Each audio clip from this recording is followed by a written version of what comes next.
ಪತಿ ಮುನೀಶ್ ಮೋದಿಗಿಲ್ ಕಚೇರಿಯಲ್ಲಿ ರೂಪಾ ಬೇಹುಗಾರಿಕೆಯನ್ನು ನಡೆಸಿದ್ರ ಅನ್ನುವಂತಹ ಪ್ರಶ್ನೆ. ಪತಿ ಮುನೀಶ್ ಮೋದಿಗಿಲ್ ಕಚೇರಿಯ ಸಂದರ್ಶಕರ ವಿವರವನ್ನ ಪಡಿತಾ ಇದ್ರ ರೂಪಾ. ಅಧಿಕಾರಿ ರೂಪಾ ಅವರು ಮಾತನಾಡಿದರೆ ಅಂತ ಹೇಳಲಾಗ್ತಾ ಇರುವಂತಹ ಎರಡು ಆಡಿಯೋಗಳನ್ನು ಮೈಸೂರಿನ RTA ಕಾರ್ಯಕರ್ತ ಗಂಗರಾಜು ಅವರು ಬಿಡುಗಡೆ ಮಾಡಿದ್ದಾರೆ. ಈಗ ಸ್ವತಃ ಗಂಗರಾಜು ಅವರೇ ನಮ್ಮ ಜೊತೆಲಿದ್ದಾರೆ. ಸರ್, ಪ್ರಮುಖವಾಗಿ ತಾವು ಎರಡು ಆಡಿಯೋಗಳನ್ನ ರಿಲೀಸ್ ಮಾಡಿದ್ದೀರಿ. ಮೊದಲನೇ ಆಡಿಯೋದ ಸಂದರ್ಭ ಯಾವುದು, ಡೇಟ್ ಯಾವುದು, ಎರಡನೇ ಆಡಿಯೋ?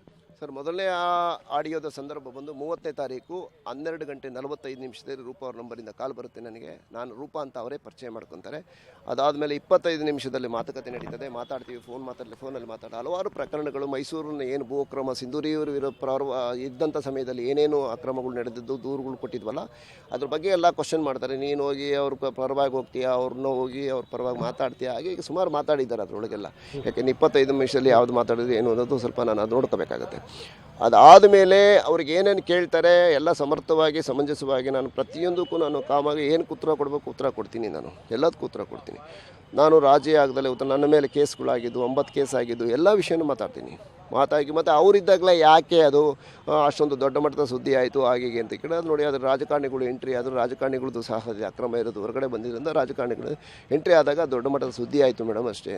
ನೀನು ಅವ್ರ ಪರವಾಗಿ ಇರ್ತೀಯ, ಪರವಾಗಿ ಇಲ್ಲ ಮೇಡಮ್, ಅವ್ರ ಪರವಾಗಿ ಅಂತ ನನಗೆ ಅವತ್ತು ದೂರು ಕೊಟ್ಟಾಗ ನನ್ನ ದೂರನ್ನು ಪರಿಶೀಲಿಸಿ ಆದೇಶ ಮಾಡ್ತಾರೆ. ಹಾಗಾಗಿ ಅವತ್ತು ಆ ಒಂದು ಇದರಲ್ಲಿ ನಾನು ಪರವಾಗಿದ್ದೀನಿ, ಮಾತಾಡಿದ್ದೀನಿ ಹೊರತು ಅದಾದಮೇಲೆ ಇವತ್ತಿನವರೆಗೂ ಅವ್ರು ಏನು ಅಕ್ರಮ ಮಾಡಿದ್ದಾರೆ ಅಂತ ಏನು ಮಾಧ್ಯಮದಲ್ಲೆಲ್ಲ ಸುದ್ದಿ ಮಾಡ್ತಾರೆ, ನಾನು ಅದ್ರ ಪರವಾಗಿ ನಾನು ಯಾವತ್ತೂ ನಾನು ಮಾತಾಡಿಲ್ಲ. ಬಟ್ ಒಂದು ಆಡಿಯೋದಲ್ಲಿ ತಮ್ಮನ್ನು ಭಾಳ ಕೆಟ್ಟದಾಗಿ ಅದು ಯಾವ ಸಂದರ್ಭ, ಎಲ್ಲಿ ನಡೆದಿದ್ದು? ಅದು 1ನೇ ತಾರೀಕು ಮನೀಶ್ ಮೋದಿಗಿಲ್ ಅವ್ರನ್ನ ನಾನು ಭೇಟಿ ಮಾಡಬೇಕಿತ್ತು. ನಾನು ಅವತ್ತು ನನ್ನ ತಂದೆ ಬುದ್ಧ ಮಹಾವೀರ್ ಜೈನ್ ಹಾಸ್ಪಿಟಲ್ ಅಡ್ಮಿಟ್ ಆಗಿದ್ರು. ಅವರು ಸಾವು ನೋವಿನ ಬದುಕಿನಲ್ಲಿ ಹೋರಾಟ ಮಾಡ್ತಾಯಿದ್ರು. ಅವ್ರನ್ನ ಭೇಟಿ ಮಾಡೋಕ್ಕೆ ಅಂತ, ನಮ್ಮ ತಂದೆ ಭೇಟಿ ಮಾಡೋಕ್ಕೆ ಅಂತ ಹೋಗಿದ್ದೆ.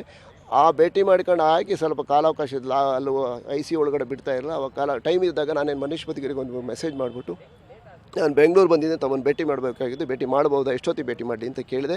ಅವರು 2 ಗಂಟೆ 30 ನಿಮಿಷಕ್ಕೆ ಅಂತ ನನಗೆ ರಿಪ್ಲೈ ಕೊಟ್ಟರು ವಾಟ್ಸಪ್ಪಲ್ಲಿ. ಆ ಆಧಾರದ ಮೇಲೆ ನಾನು 2 ಗಂಟೆ 30 ನಿಮಿಷಕ್ಕೆ ಅವ್ರನ್ನ ಭೇಟಿ ಮಾಡ್ತೀನಿ. ಅವ್ರ ಕಚೇರಿ, ಅವ್ರ ಕ್ಯಾಬಿನಲ್ಲಿ. ಅದಕ್ಕೆ ಒಂದು ಮೈಸೂರಿನ ಯಾವುದೋ ಒಂದು ಕ್ರಿಸ್ಟಲ್ ಸಿಟಿದು ಏನೋ ಒಂದು ದೂರಿನ ಪ್ರಕಾರ ಹೋಗಿ ಅಲ್ಲಿ ಭೇಟಿ ಮಾಡ್ತೀನಿ. ಇಲ್ಲ ಬರೋದಿಲ್ಲ. ನಾನು ಅಲ್ಲಿರೋದು ರೂಪಾಗೆ ಗೊತ್ತಾಯ್ತು. ಸೊ ನೀನು ಅಲ್ಲಿ ನೀನಲ್ಲಿ ಯಾರನ್ನು ಬೇಹುಗಾರಿಕೆ ಮಾಡೋಕ್ಕೆ ಯಾರು ಇಟ್ಟಿದೆಯಾ? ನಾನು ಎಲ್ಲಿ ಹೋಗ್ತೀನಿ ಎಲ್ಲಿ ಬರ್ತೀನಿ ಅಂತ ನೀನು ಫೈಂಡ್ ಔಟ್ ಮಾಡ್ತಾ ಇದೀಯಾ ಅಂದರೆ ನೀನು ಸರ್ಕಾರಿ ಅಧಿಕಾರಿಗೆ ಅಧಿಕಾರ ವ್ಯಾಪ್ತಿ ಮೀರಿ ವರ್ತನೆ ಮಾಡೋದು, ನೀನು ಅಧಿಕಾರ ದುರುಪಯೋಗ ಮಾಡ್ಕೊತಿದ್ದಾನೆ. ನೀವು ಅಲ್ಲಿದ್ದಾಗಲೇ ಅವ್ರು ಫೋನ್ ಮಾಡ್ತಾರೆ. ನಾನು ದೂರು ಕೊಟ್ಟು ಹೊರಡಬೇಕು. ನೀನು ಸಾಮಾನ್ಯಕ್ಕೆ 2 ಗಂಟೆ 48 ನಿಮಿಷನೋ 50 ನಿಮಿಷನೋ ಇರ್ಬೋದು. ಆವಾಗ ನಾನು ಹೊರಡಬೇಕಾದ ಸಮಯದಲ್ಲಿ ಅದೇ ಇದೊಳ್ಬೋದು. ನಾನು ಅದನ್ನು ತೋರಿಸ್ದೆ ಇವ್ರಿಗೆ, ಯಾರಿಗೆ ಮನೀಶ್ ಮೋದಿಗಿಲ್ ತೋರಿಸಿ, ಸರ್ ಮೇಡಮ್ ಕಾಲ್ ಮಾಡ್ತಾ ಇದ್ದಾರೆ, ಮಾತಾಡಿ ಅಂದರು. ಅಲ್ಲೇ ಮಾತಾಡಿದೆ, ಅವ್ರ ಕ್ಯಾಬಿನಲ್ಲೇ ಕೂತ್ಕೊಂಡು ಮಾತಾಡಿದೆ. ಅವ್ರ ಕ್ಯಾಬಿನಲ್ಲಿ ಇದ್ದಾಗಲೇ ಇಷ್ಟು ರಫಾ ಮಾತಾಡಿದೆ. ಅಂದರೆ ಅವರಿಗೆ ಪ್ರಶ್ನೆ ಅನ್ನುವಂಥದ್ದು, ತಾವು ರೋಹಿಣಿ ಸಿಂಧೂರಿ ಅವರ ಪರ ಅಂದರೆ ಅವರ ವಿಚಾರದಲ್ಲಿ ಕೇಸ್ಗಳನ್ನು ತೆಗೆದುಕೊಂಡ್ರೆ ಅನ್ನುವಂಥದ್ದು ಏನು ಸಮಸ್ಯೆ ಇಲ್ಲ. ನಾನು ಯಾರ ಪರವಾಗಿ ನಾನು ಕೇಸ್ ತಗೊಂಡಿದ್ದೀರಿ ಅನ್ನೋದು ನಾನು ಹೇಳ್ತಾ ಇರೋದು. ಅವರ ಉದ್ದೇಶ ಏನು ಅಂತ. ಅವ್ರ ಉದ್ದೇಶ ಏನು, ನಾನು ಅವ್ರು ಹೇಳ್ದಂಗೆ ಕೇಳ್ತೀನಿ ಅಂತ. ನಾನು ಯಾಕೆ ಅವ್ರು ಹೇಳ್ದಂಗೆ ಕೇಳಬೇಕು ಸರ್? ಇವತ್ತುವರೆಗೂ ನಾನು ಯಾಕೆ ಅವ್ರು ಹೇಳ್ದಂಗೆ ಕೇಳ್ಕೊಡ್ಬೇಕು? ನನ್ನ ಹೋರಾಟ ನಂದು. ಅವ್ರ ಅಧಿಕಾರಿ ವ್ಯಾಪ್ತಿ ಮೀರಿ ಕೆಲಸ ಮಾಡಿದ್ರೆ ಅವರು ಈಗ ಸಿಂಧೂರಿ ಅವರು ಇಲ್ಲಿದ್ದರು, ಹಿಂದಿದ್ದಾಗ ಅವ್ರಿಗೆ ದೂರು ಕೊಡ್ತಿದ್ದೆ. ಯಾಕೆ DC ಆಗಿದ್ರು. ಮನೀಶ್ ಮೋದಿಗಿಲ್ ಅವರು ರೋಹಿಣಿ ರೂಪಾ ಅವರ ಪತಿಯೇ ಇರ್ಬೋದು, ಆದರೆ ಅವರೊಬ್ಬ ಸರ್ಕಾರಿ ಆಫೀಸರು, ಅವ್ರಿಗೆ ತಾವು ಕೇಸ್ ಕೊಡಕ್ಕೆ ಹೋಗ್ತೀರಿ. ಸಮಸ್ಯೆ ಏನು ಅಂತ ಅವರೇ ಹೇಳ್ಬೇಕು. ಇವಾಗ ಯಾಕೆ ನಿನಗೂ ಅವ್ರಿಗೂ ಏನು ಇದಿದೆ? ನೀನು ಯಾಕೆ ಅವ್ರ ಇಲಾಖೆ ವಿಷಯಕ್ಕೆ ಸಂಬಂಧಪಟ್ಟ ನೀನು ಯಾಕೆ ಮೂಗು ತೋರಿಸ್ತೀಯಾ? ನೀನು ಸರ್ವೆ ಕಮಿಷನರ್ ಕಚೇರಿ ವಿಷಯಕ್ಕೆ ಸಂಬಂಧಪಟ್ಟಂಗೆ ಅವರ ಅಧಿಕಾರ ವ್ಯಾಪ್ತಿಗೆ ನೀನು ಯಾಕೆ ಮೂಗು ತೋರಿಸ್ಬೇಕಮ್ಮ? ಅಲ್ಲಿಗೆ ನಿನಗೆ ಅಲ್ಲಿ ಕಂಟ್ರೋಲ್ ತಗೋಬೇಕು. ಅಂದರೆ ನಿನಗೆ ಸರ್ಕಾರ ಏನಾದರೂ, ಕರ್ನಾಟಕ ಸರ್ಕಾರ ಮುಖ್ಯಮಂತ್ರಿಗಳು ಇವ್ರಿಗೆ GPA ಕೊಟ್ಟಿದ್ದಾರೆ, ಎಲ್ಲ ಇಲಾಖೆನೂ ನೀನು ನೋಡೋಕು ಅಂತ. ನೀನೇ ಚೀಫ್ ಸೆಕ್ರೆಟರಿನಾ? ಇಲ್ಲ ಅಲ್ವಾ? ನಿನಗೇನು ತಾವು ಇಲ್ಲಿ ರೋಹಿಣಿ ಸಿಂಧೂರಿ ಅವರ ಮಾತು ಕೇಳ್ತಾ ಇದ್ರಿ ಅಂತ ಅವ್ರ ಆಡಿಯೋದಲ್ಲಿ ನಾನು ಕೇಳಿಸ್ಕೊತಾ ಇದ್ದೆ. ನನಗೆ 54 ವರ್ಷ ಯಾರೊಬ್ರು ಹೇಳಿದ ಮಾತು ಕೇಳ್ಕೊಂಡು ಜೀವನ ಮಾಡೋಕೆ ನಾನು ರೆಡಿ ಇಲ್ವಲ್ಲ ಸರ್. ನನ್ನ ಹೋರಾಟ ನಂದು. ಇವತ್ತು ನನಗೂ ಬೇಕಾದಷ್ಟು ಆಫರ್ಗಳು ಬರ್ತವೆ ಭೂ ಅಕ್ರಮದ ವಿರುದ್ಧ. ತನಿಖೆ ನಾನು ಸುಮ್ಮನೆ ಇದ್ಬಿಡು ನೀನು ಅಂತ ಹೇಳ್ಬಿಟ್ಟು. ನೀವು ಒಂದು ವರ್ಷ 2 ವರ್ಷದಿಂದ ನಾನು ಸುಮ್ಮನೆ ಇದ್ದೀನಿ. ಯಾಕೆ ಸುಮ್ಮನೆ ಇದ್ದೀನಿ? ತನಿಖಾ ವರದಿ ಬಂದಿದ್ದೆ, ನಿಮಗೆ ಗೊತ್ತಿದೆ.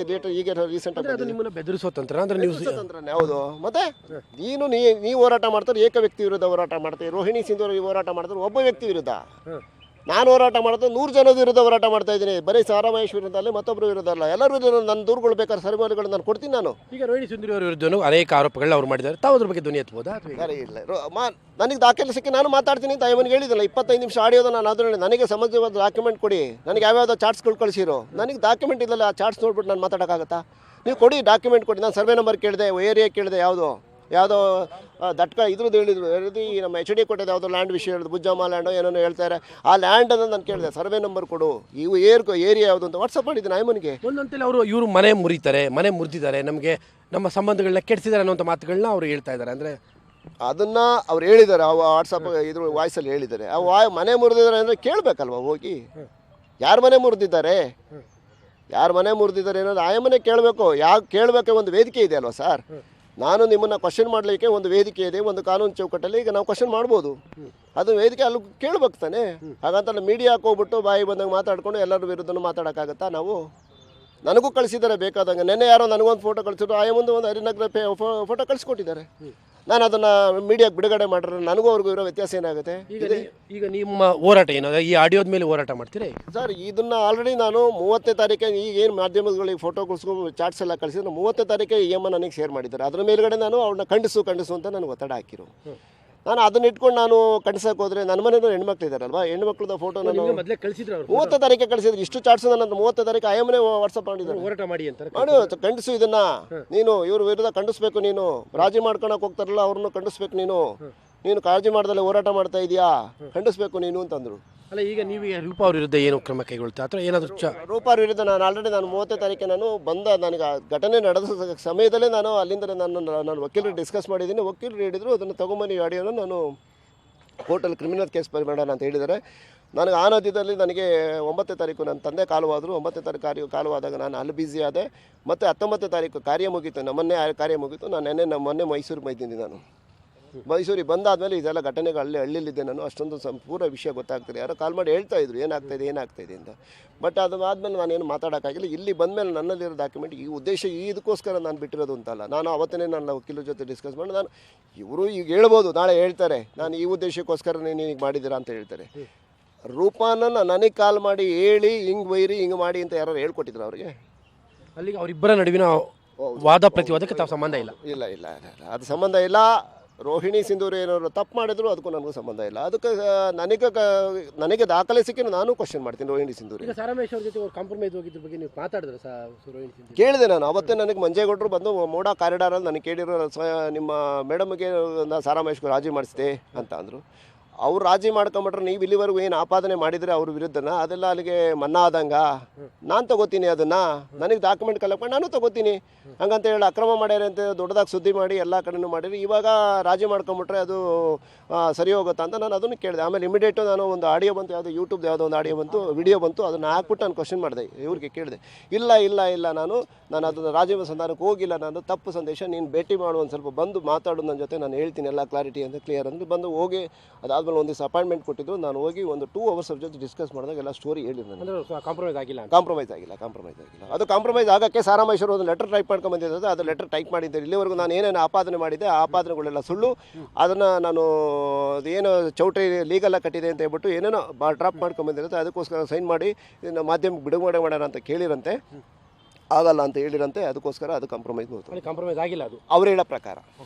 Thank you. ಇದು ಸ್ಪಷ್ಟವಾಗಿ RTI ಕಾರ್ಯಕರ್ತ ಗಂಗರಾಜು ಅವರ ಮಾತು.